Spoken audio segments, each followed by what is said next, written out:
Imagine opening the internet in 2005. No TikTok, no Instagram, no endless algorithmic feed, no smartphone in your hand. You sat down at a chunky computer, waited, opened a browser, and suddenly the entire internet was waiting for you. Websites looked strange, pages were colorful, animations were everywhere. And almost everything felt homemade. There were blogs, forums, chat rooms, flash games, personal websites, and social networks that you've probably forgotten. The year was 2005. The internet was already becoming a huge part of everyday life, but it hadn't become the polished machine we know today. You didn't have one app that connected you to everything. Instead, you had dozens of websites. You knew where to go for games. You knew where to chat. You knew where to download music. And discovering a new website could feel like discovering a new world.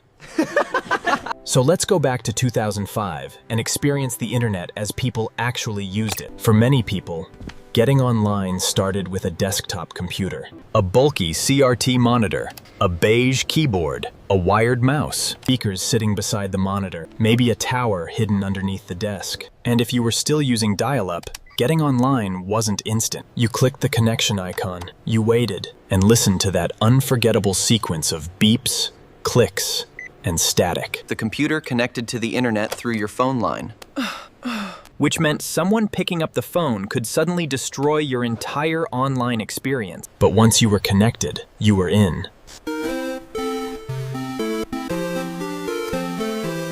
Your gateway to the web was usually a browser. Internet Explorer was everywhere. Firefox was becoming increasingly popular, and the browser itself looked nothing like today's minimalist Windows.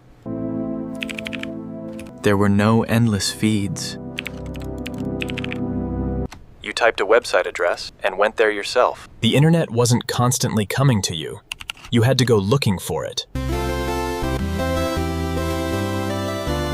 Today, when we want something online, we usually search for it. But in 2005, search was already important. Google was becoming incredibly popular. Yahoo was still a massive internet destination. MSN had search, news, email, and other services. But people also discovered websites through links. Someone might tell you, go to this website. It's hilarious. And that was enough. There was no algorithm deciding whether you should see it. You just clicked. One of the biggest differences was the way websites looked.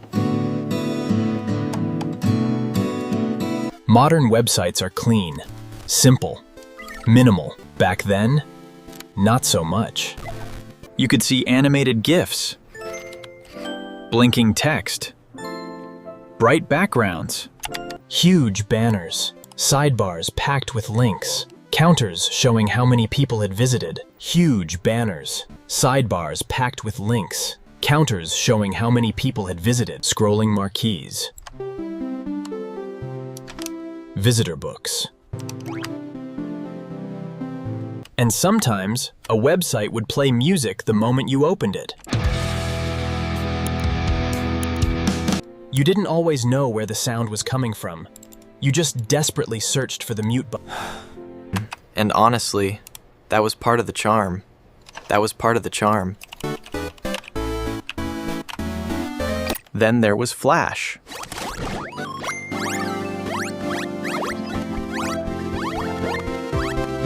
Flash made the internet feel alive.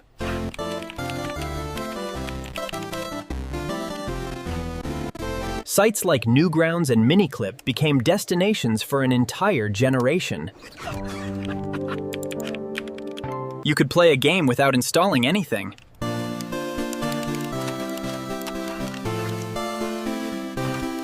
You could watch an animation. You could discover something completely ridiculous. Flash wasn't just technology.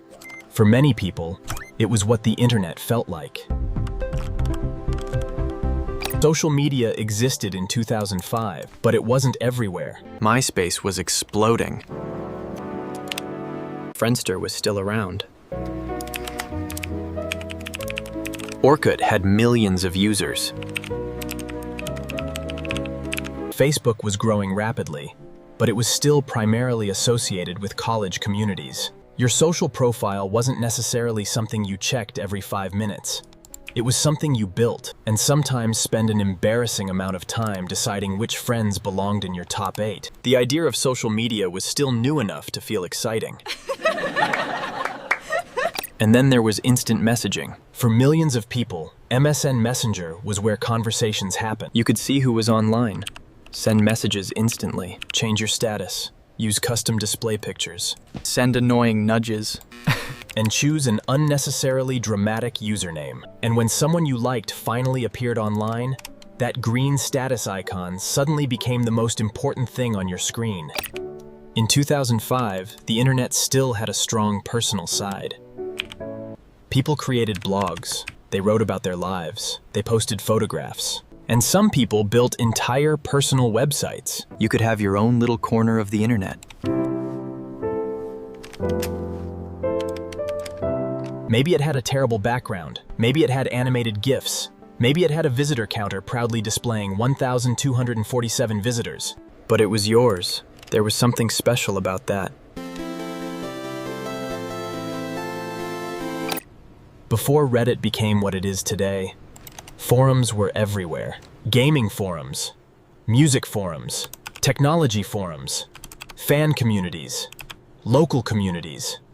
You created an account, picked a username, and started participating. You might spend months talking to people you'd never met. You recognized usernames. You remembered inside jokes. You earned reputation. Then there was music. Spotify didn't exist yet. Streaming wasn't the default. If you wanted a song, you often had to find it yourself. Downloading a single MP3 could take time. And you weren't always completely sure what you were downloading. But when that MP3 finally finished downloading, it felt like an achievement. And then, in 2005, something new appeared, YouTube. At first, it didn't look like the enormous platform we know today. People uploaded videos. You clicked them.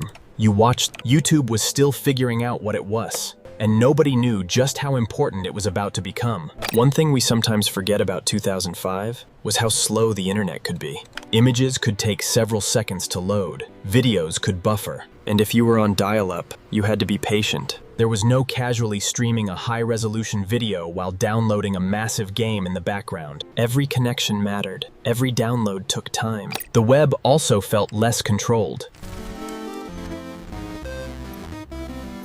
There were weird websites, anonymous communities, personal pages. The internet wasn't always safe. It wasn't always polished.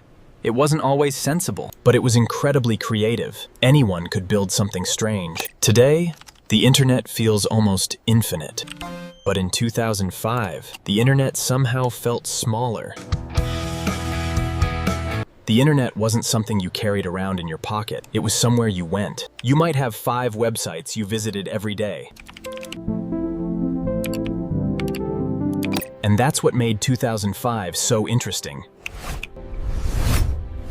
The old internet was still alive, but the new internet was beginning to appear. Social networks were growing, blogs were becoming mainstream, online video was emerging. The internet was changing, and nobody knew exactly where it was going. Looking back, the internet of 2005 seems almost primitive. The graphics were worse, the connections were slower, the websites were messier. But somehow, it felt more alive. You explored instead of scrolling. You searched instead of being recommended.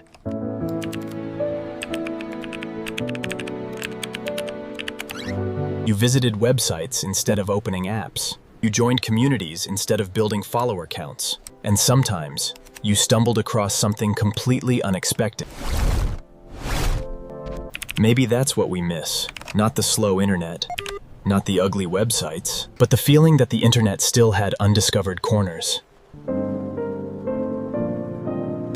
In 2005, the internet wasn't just a tool, it was a place. And for millions of people, it was one of the most exciting places they'd ever discovered. If you could go back to the internet of 2005 for one day, where would you go first? MSN Messenger? MySpace? Newgrounds? A forgotten forum? Your old blog? Or maybe a website you haven't thought about in 20 years? Tell us in the comments. And if you want to keep exploring the internet we left behind, subscribe to The Lost Web, because there are still plenty of forgotten corners waiting to be rediscovered.